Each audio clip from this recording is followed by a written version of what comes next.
자, 반갑습니다. 혈액학을 무사히 마치셨겠죠?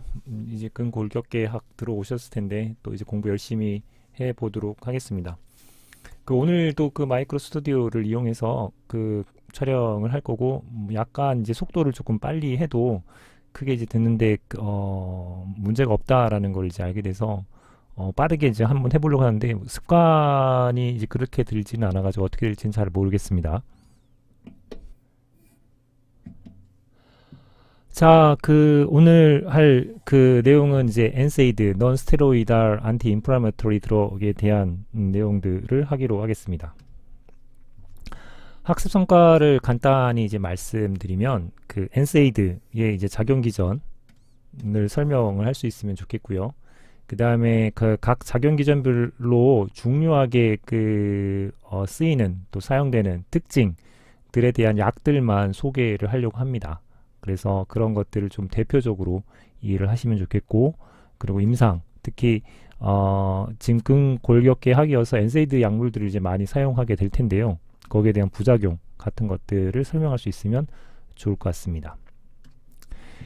엔세이드는 말 그대로 안티 인플라메토리 드럭이기 때문에 염증을 억제하는 게 기본 목적입니다. 염증이라고 하는 것들이 체내에서 이제 어떤 형태로 일어나는지 그 부분들을 좀 정확하게 이해할 필요가 있겠죠. 어떤 상처 또는 감염 이러한 요소들이 세포에 이제 이루어지면 세포 멤브레인에는 인지질이 있고 그 인지질에는 아라키도닉 애시드라고 하는 중요한 성분들이 있습니다.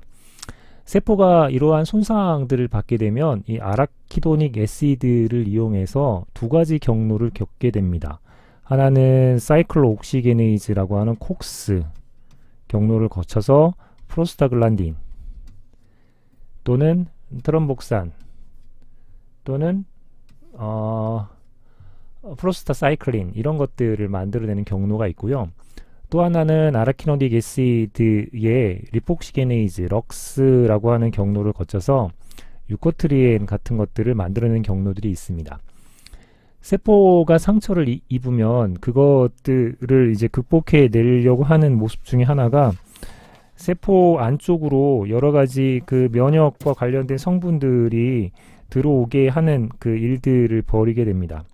그러려면 세포 투과성들을 높여야 되는 일들을 발생해야 되는데 그 역할을 하게 만들기 위해서 아라키도닉 애시드로 만들어내는 것들이 유코트리엔을 통한 LTC4, D4, E4라고 하는 것들하고 프로스타글란딘 같은 것들입니다.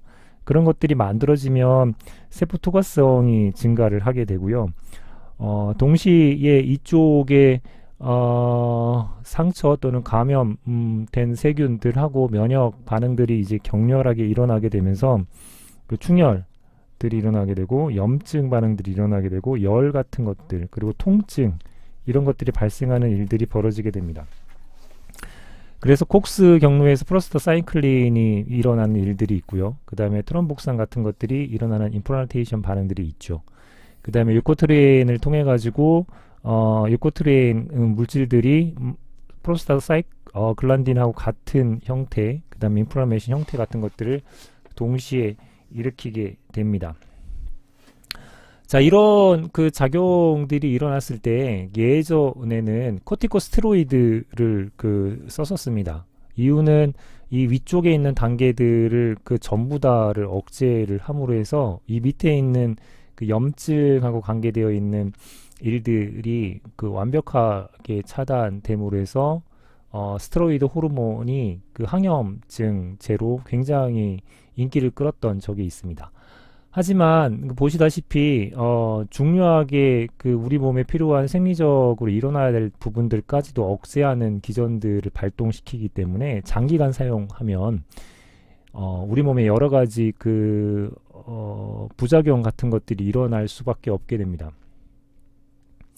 따라서 그런 부작용 요소들을 해소하기 위해서 다운스트림에 있는 부분들을 억제하자 해가지고 타겟을 잡았던 대표적인 게 이 콕스를 억제하는 타겟입니다.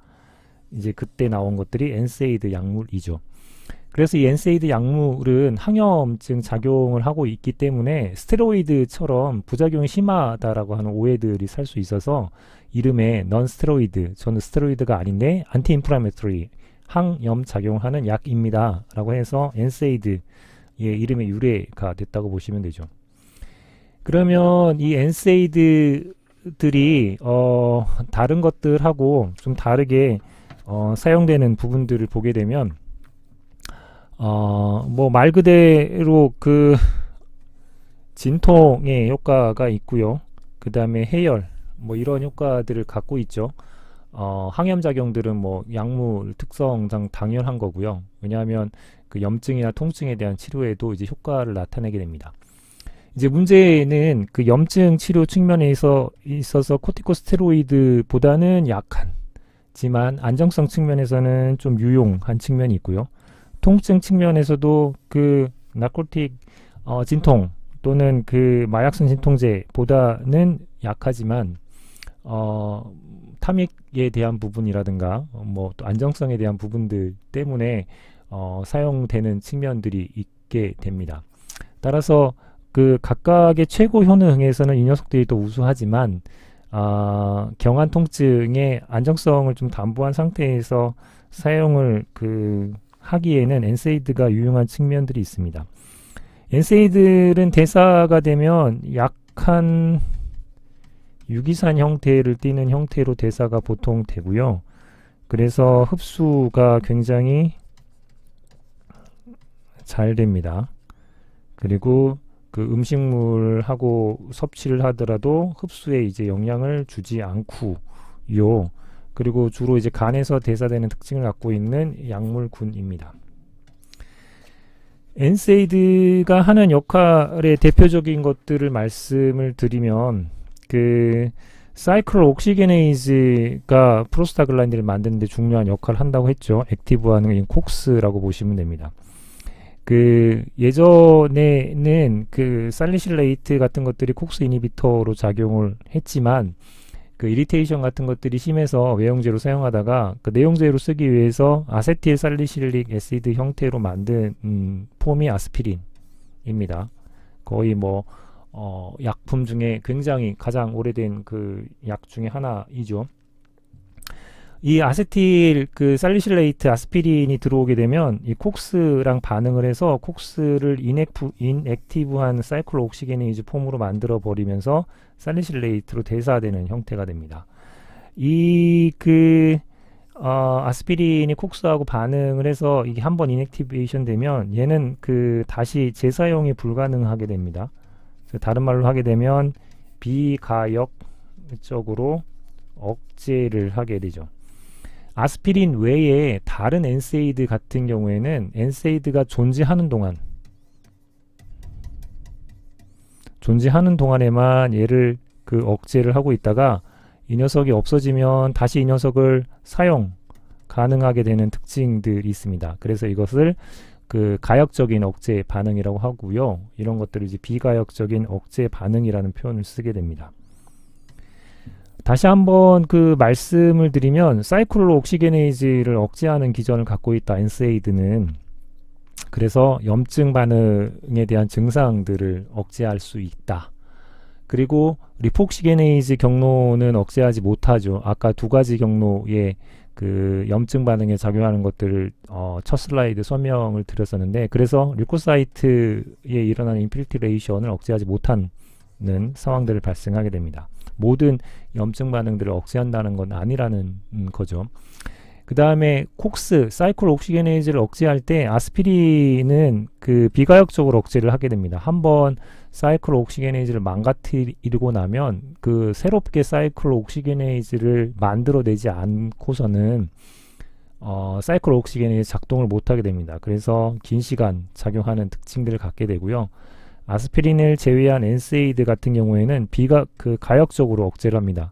엔세이드가 존재할 때는 콕스가 억제되고 있다가 엔세이드의 복용을 중단을 하게 되면 콕스가 다시 사용할 수 있게 되는 거죠.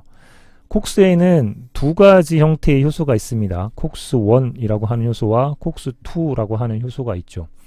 콕스1이라고 하는 요소는 세포라면 모두 다 그 정상적으로 갖고 있는 효소들입니다. 그래서 항상 그 유지하는 역할들을 하게 되고요. 특히나 위장관 보호 물질을 만들어내는데 중요한 역할을 하게 됩니다. 콕스2 같은 경우에는 그 자극, 특히 이제 사이토카인, 면역 세포들이 자극받아서 만들어내는 사이토카인, 이런 것들에 의해서 활성화되는 폼이고요. 얘네들이 활성화가 되면 그 여러 가지 그 염증 반응들하고 부종 반응들을 일으키는 프로스타글란딘을 이제 많이 그 만들어내는 형태가 되겠죠. 근데 이제 엔세이드가 갖고 있는 특징들이 뭐냐 하면 이 콕스2던 콕스1이던 다 억제를 시킨다라고 하는 특징들을 갖고 있습니다. 이런 특징들을 갖고 있기 때문에 콕스1이 하는 중요한 역할들, 즉 위장관을 보호한다라고 하는 역할들이라든가 아니면 그 혈액 응고 작용에 작용하는 어떤 중요한 그 밸런스를 유지한다라고 하는 측면들, 그 다음에 레날 펑션 같은 경우에 중요하게 작용하는 프로스타글란딘을 만드는 데 역할을 하는데요. 이것들까지도 망가뜨리는 이유가 되죠. 따라서 그 엔세이드, 트레디셔널 엔세이드를 복용을 하게 되면 가장 대표적인 부작용이 위장관 출혈에 대한 부작용들이 생길 수 있는 이유는 바로 이 콕스1까지 이니비션 하기 때문에 생기는 이유라고 보시면 될 것 같습니다. 따라서 그 양리학자들이 이제 관심 가졌던 거는 그러면 이 콕스2만 셀렉티브하게 이제 이니비션 하는 약제를 만들면 저런 문제가 없지 않겠느냐, 이제 벌어지는 뭐 열이라든가 염증, 통증 이런 부분들만 억제할 수 있지 않겠냐 라고 이제 생각을 해서 이쪽에 대한 약들도 개발이 돼서 존재를 하고 있는데 또 다른 그 문제점들이 터지면서 지금은 조심스럽게 사용하는 측면들이 있습니다. 엔세이드들이 이제 갖고 있는 양리 작용을 이제 대표적으로 보게 되면 진통 효과가 있고요, 해열 효과가 있고요, 염증, 소염 작용 효과들을 갖게 됩니다. 뭐 이유는 그 프로스타글란딘 같은 것들이 만들어지면서 그 통증 반응들을 일으키게 되고요. 주로 이제 수술 후 통증이나 만성 통증 이런 경우에 좀 경미한 경우에 이제 엔세이드 같은 것들을 사용하게 됩니다. 그 위장관, 그 내장 기관의 통증에는 크게 작용을 하지 못하는 단점들을 갖고 있죠. 해열작용 같은 경우에는 프로스타글란딘을 생산을 하게 되면 그 우리 몸의 체온의 세팅 포인트가 높아지기 때문에 열이 나는 건데요. 엔세이드를 그 처방하게 되면 그러한 프로스타글란딘 E2 생산을 억제하기 때문에 해열 작용을 할 수가 있겠죠. 소염작용 같은 경우에는 프로스타글란딘이 이제 모세혈관을 확장시키고 투과성을 증가를 시켜서 부종도 일으키고 염증 반응들도 일으키게 되는데 엔세이드가 이제 이런 그 부분들을 억제를 시키기 때문에 장점들을 갖게 됩니다. 다만 이제 이 소염작용은 콕스가 작용하는 부분을 억제해서 나타나는 것들을 감소시키는 거기 때문에 럭스가 일으키는 그 있는 그 효소가 일으키는 류코트리엔 같은 것들을 만드는 부분들의 염증들은 억제하지 못해서 그 염증 반응 모두를 차단하는 건 아니다 라고 이해하시면 되겠죠. 임상에는 이제 어떻게 쓰느냐, 이제 주로 해열하고 이제 진통에 대한 부분들로 그 많이 사용을 하게 됩니다. 근데 이제 아스피린 같은 경우는 조심해야 될 게 그 어린아이들, 그 뭐 어린아이들이라기보다는 20세 미만 청소년 그룹들한테 아스피린을 해열 진통제로 쓰는 것은 금기시되어 있습니다. 이유는 살리실레이트라고 하는 걸 다 알고 있는 아스피린 같은 게 특이하게 바이러스가 감염이 된 상황에서는 더 심각하게 그 열이 나거나 염증반이 과격해지는 라이에 증후군 같은 것들이 생길 수가 있습니다. 그래서 20세 미만 아이들한테 해열 진통으로는 아스피린 쓰면 안 된다를 이해를 해 주시면 되겠죠. 그러면 이런 아스피린 같은 경우가 이제 사용되는 뭐 것들은 당연히 항염, 그 다음에 뭐 류마틱 그에 대한 열을 줄이는 효과, 또는 류마티즘, 또는 그 뭐 장기적으로 썼을 때 그 혈전이 형성되는 것들을 예방하는 효과가 있어서 아스피린을 그 해열 진통제의 농도보다 뭐 약 3분의 1 정도의 농도로 매일매일 꾸준히 드셔서 MI 환자 같은 위험성이 있는 분들한테 그 혈전을 예방하는 예방제로도 사용하는 경우들이 존재를 합니다. 아스피린이 20세 미만 아이들한테 이제 해열 진통을 쓸 수 없게 되니까 해열 진통의 효과를 갖고 있는 다른 대체제를 사용을 하게 됩니다. 그 대표적인 게 아세트아미노펜이라고 하는 녀석이죠. 이 녀석은 그 타이레놀의 주 성분입니다. 그 얘는 말 그대로 해열하고 진통에 대한 효과는 갖고 있습니다. 다만 이제 말초에서의 콕스 이니비터 작용 효과는 굉장히 약해서 항염증 효과는 거의 없다라고 보시면 되죠. 그래서 이 아세트아미노펜은 해열 진통에 대한 효과로 사용을 하는 거고, 당연히 엔세이드에 들어가진 않습니다. 안티 인플라메토리 효과가 없기 때문에. 그래서 타이레놀, 아세트아미노펜으로 기억을 해주시면 될 것 같고요. 근데 이제 아세트아미노펜 이 녀석은 간에서 대사가 되면 순간적으로 독성 물질로 대사가 되고요. 이 독성 물질이 오랫동안 있으면 안 되기 때문에 간에 있는 글루타치온하고 이제 결합을 해서 이 독성의 반응들이 일어나지 않도록 만들어주는 일들을 하게 됩니다. 근데 문제는 이 아세트아미노펜을 굉장히 갑작스럽게 과량 복용하게 되면 이 간에 있는 글루타치온이 다 이제 소모가 되고요. 그러면 이 대사체가 독작용이 일어나서 간을 그 네크로시스를 유발할 가능성이 있게 됩니다. 때때로 이 타이레놀 같은 것들을 여러 약국을 돌아다니면서 굉장히 수십 알들을 구매를 해서 의도적으로 자살의 그 약물로 사용되는 경우도 종종 이제 그 발견되거나 일어나기도 해서 과량 복용에 대한 주의가 되어 있고요. 이 타이레놀 같은 아세트아미노펜 주성분으로 되어 있는 약물들은 포장이 아이들이 이제 뜯기 좀 어려운 구조로 되어 있는 특징들이 있습니다.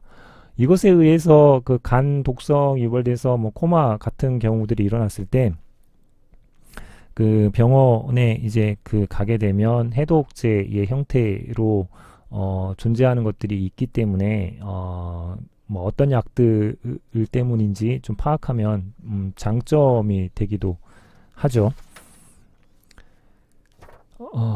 그 다음에 이제 아스피린이나 엔세이드 같은 경우가 대표적인 부작용이 그 위궤양이나 십이지장궤양의 손상, 출혈 이런 것들을 일으키게 됩니다. 이유는 콕스1까지도 이니비션 하는 것 때문에 일어나는 일들입니다. 콕스1까지 이니비션 하게 되기 때문에 그 점막을 보호하는 프로스타글란딘까지도 만들지 못하게 해서 위점막의 손상 유발 가능성들이 커지게 되고요. 또는 사이클로옥시게네이즈가 억제되면서 리포옥시게네이즈가 활성화돼서 이것 때문에 오히려 염증이 증가하는 형태로 일어나기도 합니다.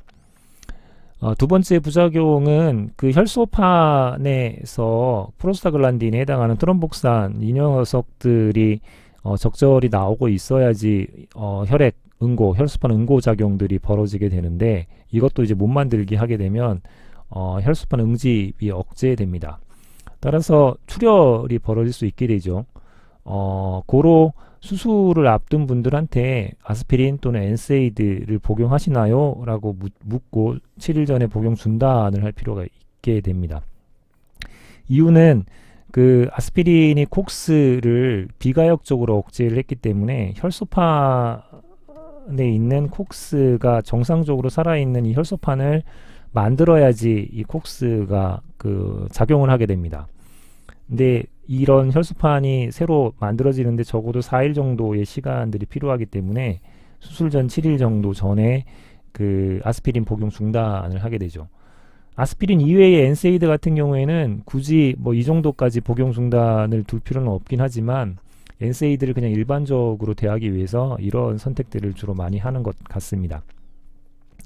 또 그 부작용 요소에 생각해 볼 수 있는 것들이 자궁의 수축을 돕는데 또 프로스타글란딘 F2 알파 같은 것들이 중요하게 작용을 하는데 이 녀석들도 못 만들게 되죠. 따라서 그 분만이 지연된다거나 자궁 수축이 감소한다거나 뭐 출혈이 증가한다거나 하는 일들이 있게 됩니다. 따라서 그 임산부 또는 출산을 앞둔 분들한테 이런 것들에 대한 주의를 생각하면서 쓰셔야 되는 상황이 되겠죠. 또 한 가지들은 아스피린이 천식을 강화시키는 일들을 벌이게 됩니다. 이것은 뭐냐면 콕스를 억제를 하는데 럭스는 억제를 못한다고 했잖아요. 어떤 사람들 같은 경우에는 콕스를 억제하면 콕스에 작용하는 50, 50으로 이렇게 나눠서 작용하던 게 대부분의 사람들이라면 이 50을 여기에 갖다 붙여서 이거를 100만큼 일을 하게 하는 사람들이 존재를 합니다. 이제 그런 사람들 같은 경우에는 천식의 에피소드가 2배로 더 폭발적으로 그 악화될 가능성이 있기 때문에 주의를 요하고 대체로 한 15% 정도 천식 환자들 또는 15% 정도 아스피린으로 인한 엘러지 반응들이 일어나는 사람들이 존재한다 라는 것들을 생각을 해주시면 좋을 것 같고요. 그 다음에는 아스피린이 갖고 있는 독작용 중에 그 살리실리즘이라고 해서 대사되면서 그 살리실산을 만들어냅니다. 이것에 대한 중독 반응들이 일어날 수가 있게 되죠. 중독 반응에 일어나는 것들은 뭐 이런 일들이 벌어진다라고 생각을 하시면 되고 얘네들이 조금 심각해져서 중독 반응들이 중증 작용까지 가게 되면 유럴로지컬 이펙트 같은 것들이 생기는데 뭐 선망이라든가 환각 또는 뭐 심하면 코마까지도 일어나는 아주 그 굉장히 드문 부작용들이 존재를 합니다. 그리고 살리실리즘이라고 해서 그 호흡을 하면서 이렇게 그 산성이 생성되는 혈증 또는 호흡 산성 혈증 같은 것들이 일어나는 경우들이 생길 수가 있는데요. 이런 것들이 생기면 그 보존을 하기 위해서 굉장히 과호흡을 하게 되는 일들이 벌어집니다. 그래서 순식간에 스티뮬레이션이 되는 상황이 발생을 하고 그것들이 해소됐다 싶으면 갑자기 디프레션 하는 일들이 벌어져서 이런 것들이 그 호흡과 관련된 부분들이 잘못 워킹을 하게 되면 문제가 생길 수도 있는 상황들이 발생을 할 수 있게 되죠. 그래서 살리실산 중독이라든가 그걸로 인한 그 산성혈증, 대사성 산성혈증 뭐 이런 부분들에 대한 주의도 필요하다라는 말씀을 드리겠습니다. 흡수는 잘 됩니다. 그리고 소장은 표면적이 넓어서 소장에서 흡수량은 더 많죠. 위가 흡수도 더 빠른데 소장이 흡수량은 더 많다. 뭐 위장관에 흡수가 잘 된다. 뭐 이런 얘기고요. 그리고 흡수가 되고 나면 전체 조직에 분포를 하게 되고 블러드 브레인 베리어 또는 그 플라센탈 베리어 이런 것들도 잘 통과해서 들어가기 때문에 뇌에도 그 태아에도 작용을 하는 수 있는 상태들이 됩니다. 배설은 신장을 통해서 되고요. 그 유릭 애시드 또는 프리살리실릭 애시드 형태로 대사돼서 소변 이런 걸로 나간다고 보시면 되고 이런 살리실란 중독 같은 것들이 염려가 된다라고 하면 그 소변을 조금 알칼리화를 시키게 되면 이런 배선들이 좀 촉진되는 경향이 있어서 이런 특징들을 갖고 있는 약물들을 처방을 해서 배설 촉진을 시키기도 합니다. 그 다음에 지금부터는 각각의 특징들을 갖고 있는 엔세이드들에 대한 소개들을 하겠습니다. 전통적인 엔세이드가 콕스1, 콕스2 모두를 억제하기 때문에 콕스1이 갖고 있는 위장관 보호 물질인 프로스타글란딘까지도 못 만들게 해서 위궤양의 그 위험성들이 일반적이라고 말씀을 드렸죠. 그래서 만든 게 콕스2만 콕 찍어서 셀렉티브하게 이니비션 하는 녀석들을 만들어냅니다. 콕스2만 콕 찍어서 만들었다라고 하는 표현을 쓰는 이유는 셀렉콕시브라고 하는 것들을 조금 쉽게 이해하시라고 설명을 드린 거고요. 이것을 만들고 나서 사람들이 콕스2 셀렉티브 이니비터에 대한 다른 여러 가지 물질들을 만들어내죠. 로페콕시브라든가 멜록시캄 같은 것들을 만들어내서 이제 엔세이드의 그 게임 체인지어 역할을 하려고 시도를 했습니다. 근데 문제가 생깁니다. 혈소판의 그 억제 기능의 밸런스들을 완벽하게 파괴하는 일들이 벌어지면서 오히려 심혈관계 부작용들에 대한 보고가 되고 뭐 이런 것들이 다른 약물에서는 사망사고까지 보고가 되면서 위드드로를 하는 사태가 벌어지게 되죠. 따라서 지금 현재는 셀레콕시브 그 하나 정도만 살아남아 있는 상태라고 보시면 되고, 그 얘네들을 사용할 때 그 위장 간의 그 위험에 대한 부분들을 줄여야 되는 상황을 고려하고 필요한 환자들한테 선택적으로 쓰는 약이라고 보시면 될 것 같고요. 그 다음에는 디클로페낙에 대한 설명을 드립니다. 얘네들은 뭐 전통적인 엔세이드의 대표적인 거고요. 이 녀석은 가장 처방이 많이 되는 약물 중에 하나입니다. 뭐 말 그대로 항염증, 진통, 해열 효과를 다 갖고 있는 건 뭐 당연하죠. 그리고 WBC에서는 아크릴 애시드 유리를 이제 억제를 하는 그 백혈구에서는 특별한 그 기능들을 하고 있기 때문에 주로 그 안과에 대한 부분들에 많이 사용하는 측면들이 있고요. 얘네들이 갖고 있는 그 부작용 같은 측면들은 그 아미노 트랜스포레이즈 같은 것들을 상승시켜서 그 심장 발작이나 뇌졸중에 대한 위험성들이 일어날 가능성들이 조금 있다라는 단점들은 좀 갖고 있습니다.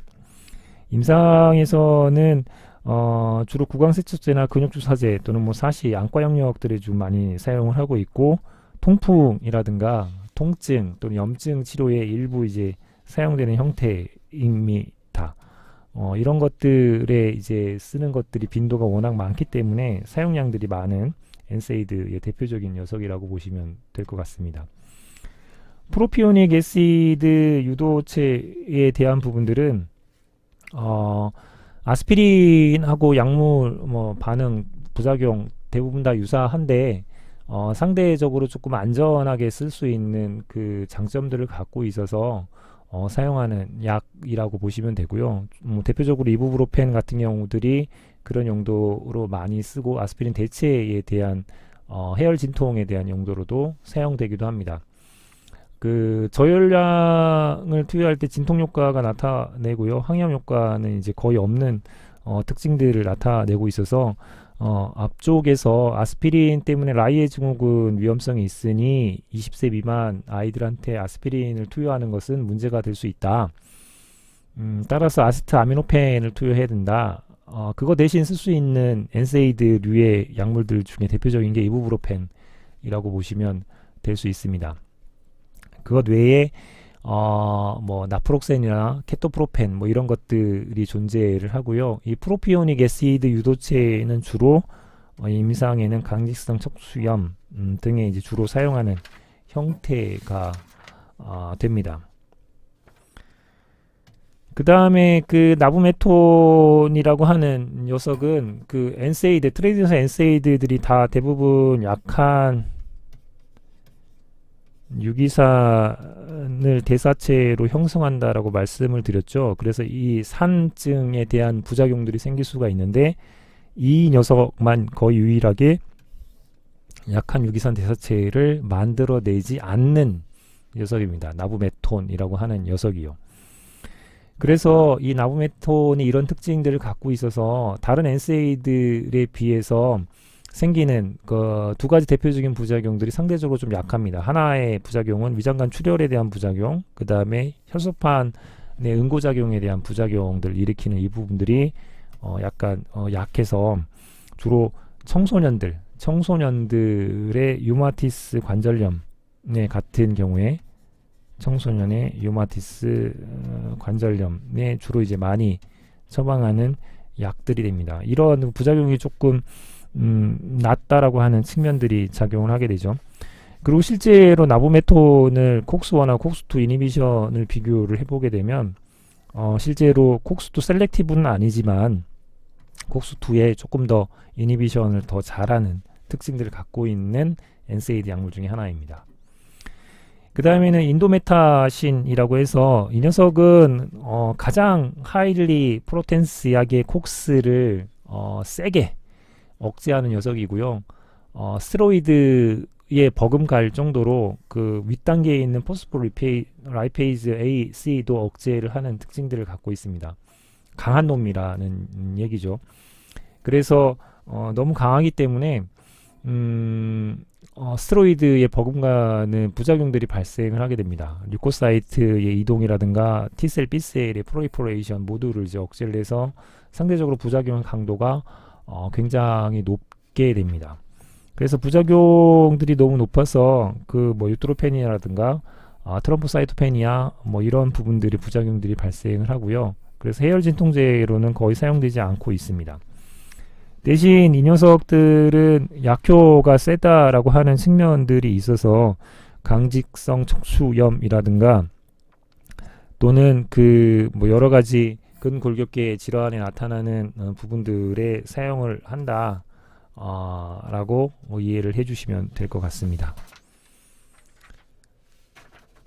그 다음에 이제 마지막으로 소개할 약은 피록시캄이 됩니다. 이 녀석의 특징은 반감기가 굉장히 길다라고 합니다. 어느 정도 기냐 하면 반감기가 57시간 정도가 됩니다. 따라서 이 녀석은 하루에 한 알을 먹는 방식으로 처방할 수 있는 장점들을 갖고 있죠.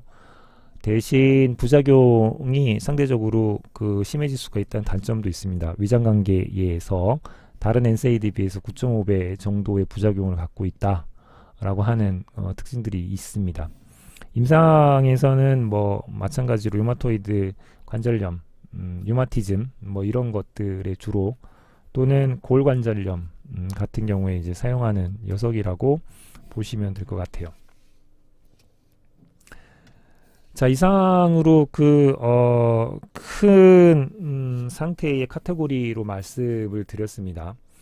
엔세이드에 대한 작용 기전을 다시 한번 말씀드리면 이 녀석은 콕스를 억제를 하는데 콕스 억제하는 방식에 이제 세 가지 방식이 있죠. 하나는 비가역적 억제, 망가뜨리면 새로 콕스를 만들어야 되는 대표적인 게 이제 아스피린이 있다고 말씀을 드렸고요. 두 번째는 가역적 억제. 이것은 복용할 때는 억제되고 있지만 복용을 중단하면 다시 콕스가 역할을 하는 녀석들이고 아스피린 외의 엔세이드들이 다 대부분 여기에 해당된다라고 말씀을 드렸습니다. 세 번째는 첫 번째, 두 번째가 다 콕스1, 콕스2를 동시에 억제한다라고 해서 위장관 출혈에 대한 부작용을 갖고 있다면 콕스2만 선택적으로 억제하는 약물이 있다고 했죠. 셀렉 콕시부에 대한 소개를 드렸습니다. 근데 이제 문제는 이 녀석들이 위장관 출혈에 대한 것들은 감소시키는 반면에 혈소판의 응고작용에 문제를 일으켜서 그 심혈관계 질환 같은 것들이 이제 발생하는 부작용 위험성도 있어 조심해서 사용해야 된다라고 하는 측면들을 말씀을 드렸고요. 이런 차원에서 작용 기전별로 아스피린을 얘기했고 또 여기에 작용하는 약한 유기산을 만들지 못하는 그 약들, 그 다음에 반감기가 긴 약들, 그 다음에 사용하는 빈도가 많은 약들에 대한 소개들을 쭉 드렸습니다. 관련해 가지고 임상에서 어떤 그 대표적인 적용들, 류마티즘이나 강제 척추염, 그다음 골관절염에 적용하는 약들하고 관련된 부작용들에 대한 설명들을 드렸다고 보시면 됩니다.